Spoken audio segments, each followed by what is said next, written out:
জাদুঘর শব্দটি শুনলেই মনে পড়ে যায় ইতিহাস ঐতিহ্যের কথা।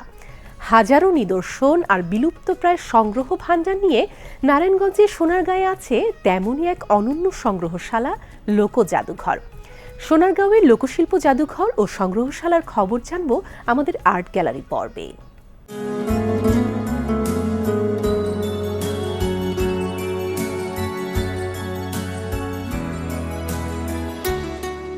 জাদুঘরে প্রবেশ করলে প্রথমেই চোখে পড়ে বড় সর্দার বাড়ি।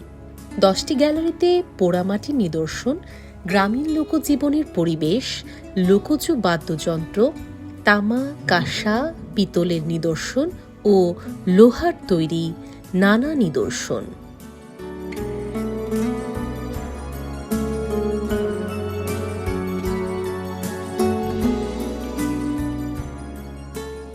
প্রাচীন যুগের মানুষের কর্মকাণ্ড, ব্যবহার্য জিনিস, রাজা বাদশাহদের পোশাক, প্রাচীন সুলতানদের ব্যবহৃত অস্ত্র, প্রাচীন মুদ্রা, বর্ম অলঙ্কারও আছে সংগ্রহে।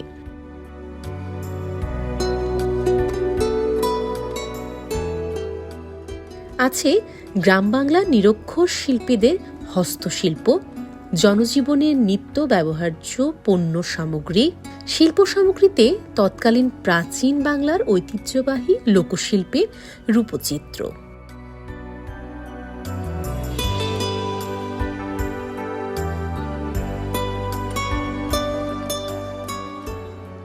নতুন বিল্ডিংয়ে শিল্পাচার্য জয়নুল আবেদিনের গড়া এই প্রতিষ্ঠানে তার স্মৃতি, ভাস্কর্য, প্রকৃতি ও পরিবেশে গ্রামীণ রূপকেন্দ্রিক বাংলাদেশের সাধারণ মানুষের শৈল্পিক কর্মকাণ্ডের পরিচয়ের চিত্র পাওয়া যাবে এখানে।